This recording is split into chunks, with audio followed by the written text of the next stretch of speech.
Hello, today I'm going to show you how to make carbonara using simple ingredients. Now, before I go any further, I just want to say I'm not using traditional ingredients, but I am making it using the classic way. So should I even call it a carbonara?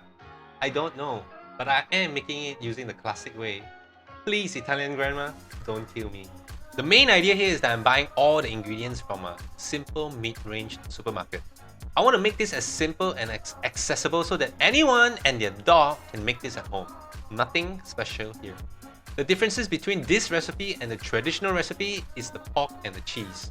In the traditional recipe, they call for pecorino, which is cheese made from goat's milk, and guanciale, which is cured Italian pork cheese. As for me, I'm using smoked pork belly and Parmesan cheese.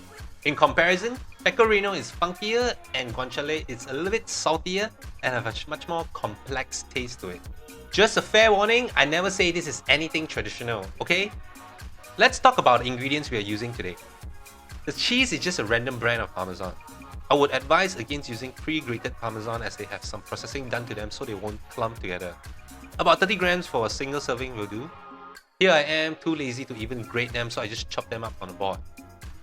For the eggs, you can use 2 full eggs or just 2 egg yolks for a creamier sauce.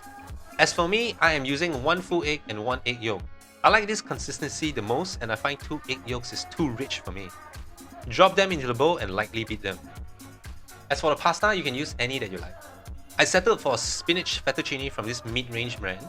I always wonder what's the differences between a cheaper brand of pasta versus the pricier ones. After all, they're just noodles, right?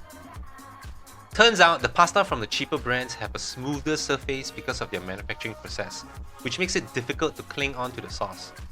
The fancier brands have imperfect, rough surfaces so the sauce holds on better, which gives you a better mouthfeel. Oh my god, I can't believe I'm using that word unironically. Last but not least, the meat. In the classic recipe, guanciale or Italian pure pork cheeks are used. Substituting that with smoked pork belly, which is what I am using, really makes a noticeable difference. Actually, this supermarket does stock pancetta, which is Italian pure pork belly. It is a better substitute than what I am using now, but I want to make this as approachable and easy for everyone. The next time you make this, try using pancetta instead and let me know what you think about the difference. So you need about 30 to 40 grams of this. We do not want to overload it with meat because we want to let the pasta and the sauce be the stars of the dish. Now, on to actually cooking the damn thing. It is a pretty simple process, but you can mess up if you use too much heat. First, we need to get a pot of water going on the fire to cook the pasta. Add some salt into the water and just throw in your dry pasta.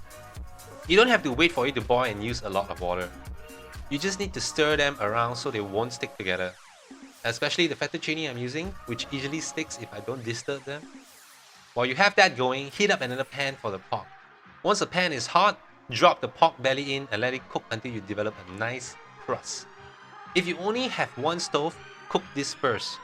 Once the pork is done, turn off the heat. It's that easy. Next, get your pasta up to 1 minute away from fully cooked and drop them into the pan with the pork. Save some of that pasta water. This is important. At this point, you need to understand how hot your pan is because you'll be adding eggs soon. If the pan is too hot, it will be instant scrambled eggs. So just to be safe, you can let your pan cool to a comfortable temperature, then start working up the heat again. Pour in about a quarter cup of pasta water into the pan, then drop in the chopped cheese and beaten eggs next, and season with black pepper. Now, you need to continuously stir the pan to emulsify the sauce and make it thick. Don't worry if it looks too watery now.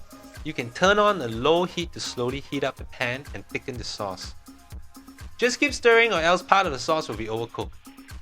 Soon enough, you will get a creamy and sexy consistency. Now just look at that. It is ready to be plated.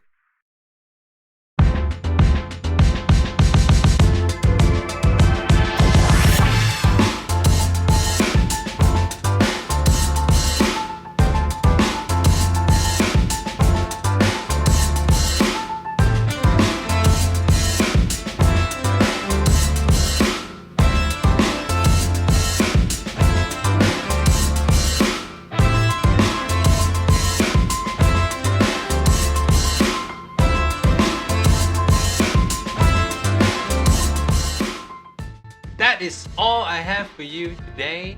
If you'd like to chat about food or would just like to hang out, come on over to my Twitch right now. I could be streaming. Yes, that's right. I could be streaming right now at twitch.tv/FlightBarrel with 3 W's at the back. That's right. That's twitch.tv/CLYDEBARROWWW. So what you're doing, come hang on out, come on over and be a Giga Chat and just chill in my stream. I could be gaming, whatever, right? You can talk smack with me. Right, anyways, guys, that's it. Bye.